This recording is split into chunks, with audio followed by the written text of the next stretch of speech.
Verdade, que é a nossa série de leituras, e hoje a gente vai ler esse texto chamado The Story of Silicon Valley, a história do Vale do Silício, aquela região dos Estados Unidos, onde surgiram ali várias empresas de tecnologia.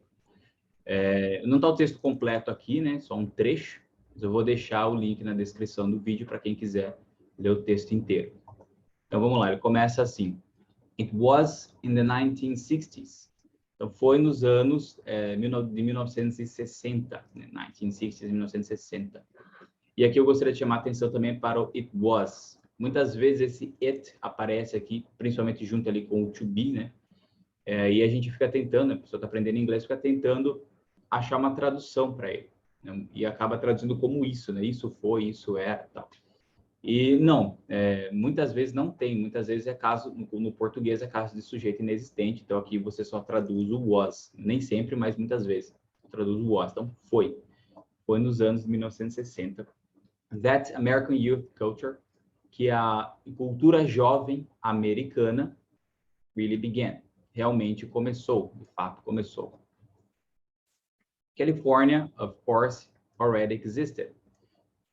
A Califórnia, com certeza, né, of course, já existia. But the 60th generation rediscovered it.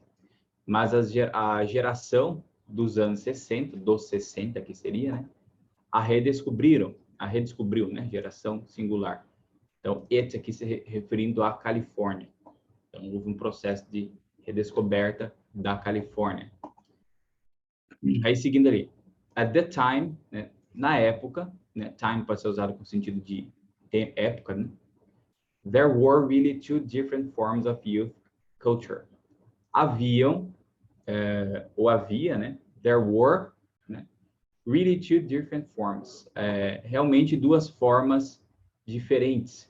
Really, aqui nesse caso, ele é um advérbio, né? Derivado de real, que é real, que é verdadeiro. Aqui, como advérbio, nem sempre ele significa realmente, ele dá uma ênfase àquilo lá, né? Então, a gente poderia trazer como de fato, ou apenas, até mesmo apenas, né? Às vezes ele tem até sentido de muito. Então, havia apenas, né, duas formas diferentes de cultura jovem. Daí ele cita os exemplos. The beach boy culture, on the one hand. Então, a cultura do menino de praia seria, né? Um garoto praieiro. Desculpa. On the one hand, literalmente significa em uma mão. Mas é uma expressão que em português a gente pode traduzir para de um lado. E geralmente vem acompanhada do on the other hand. Pode ver que está na sequência aqui. Então, de um lado, de outro. Isso aqui ajuda você a estruturar o texto. Quando você vai colocar dois exemplos, dar dois exemplos, né? Muitas vezes contrastantes, às vezes não, mas muitas vezes são dois exemplos contrastantes. Deixa eu reduzir aqui. Você usa essa expressão. Ela vai introduzir, né, os dois elementos que você está citando.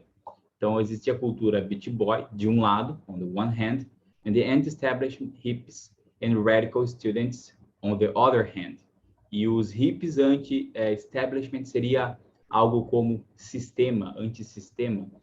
Essa palavra, nos últimos anos, tem sido usada no português sem adaptação nenhuma. As pessoas estão falando para caramba aí, establishment para cá, establishment para lá. Mas seria alguma coisa como sistema, né? Se popularizou muito nos últimos anos. Então, seria os hippies e os estudantes radicais antissistema.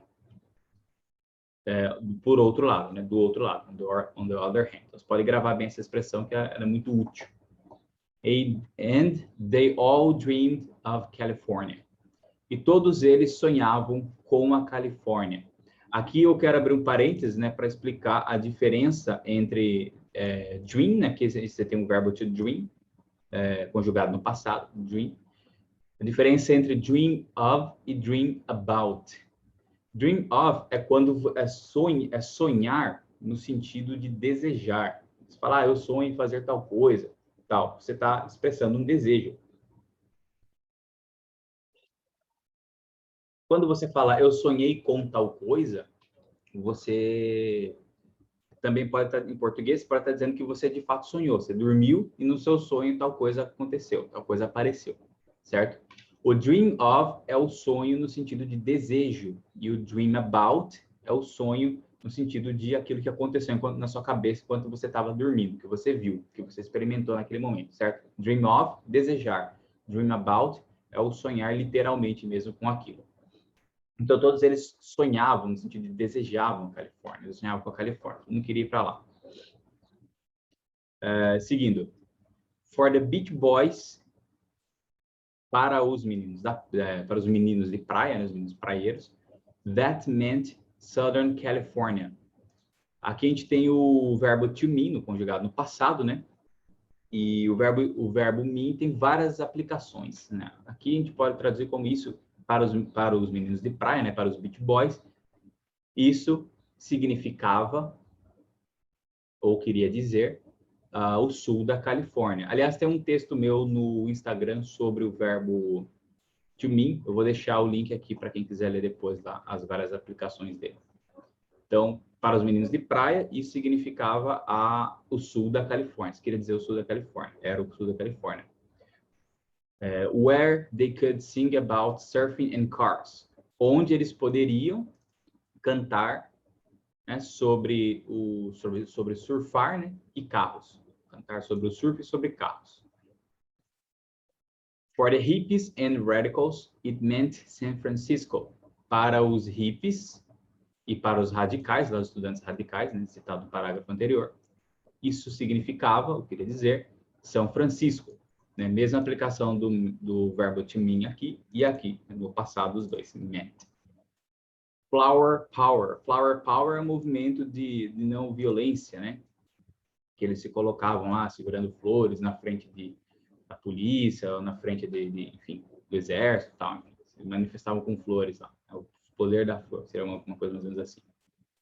Então, o poder da flor, né? And revolutionary new ideas. Então, revolutionary new ideas são as ideias novas e revolucionárias. Seguindo. The campuses at Berkeley and Stanford, os campos, né? Campus aí, campus de faculdade, em Berkeley e em Stanford, near San Francisco, em São Francisco, were hotbeds of new ideas. Hotbeds eram, né? Hotbeds literalmente significa camas quentes, né? Mas aqui a adaptação para nós seria terreno fértil, um lugar de onde muitas coisas, uma certa coisa se prolifera ali com facilidade. Então era campo fértil de novas ideias, né? Esses lugares, esses campos aqui nesses lugares. Então campo fértil de novas ideias, new technology, new culture and new ways of living. Então nova cultura, nova tecnologia, nova cultura e novas formas de viver, certo? Então, o importante aqui para vocês nesse texto, né, caso vocês queiram reler depois, em primeiro lugar, essa estrutura, né, que as expressões, a expressão on the one hand and on the other hand formam, né, essa que muitas vezes ele contrasta, mas ali quando você vai falar por um lado e por outro, né, vai dar dois exemplos de uma coisa. O uso do verbo mean, né, que é um verbo que tem várias aplicações. Eu vou deixar o link do texto no Instagram aqui para vocês complementarem esse conhecimento. O was lá no começo, né? It was. Então, quando você tiver essa expressão, o it, mais o verbo to be, né? Sempre analisa o contexto para ver se faz sentido traduzir esse it. Porque, como eu falei, muitas vezes se trata em português de sujeito inexistente. Ele está procurando por uma coisa que não está lá. E aí isso acaba confundindo o entendimento da frase, certo? E também acho interessante vocês notarem o uso do advérbio really, que foi aplicado aqui algumas vezes, aqui, né? Tem duas vezes aqui, cadê o outro? Aqui, ó, really aqui.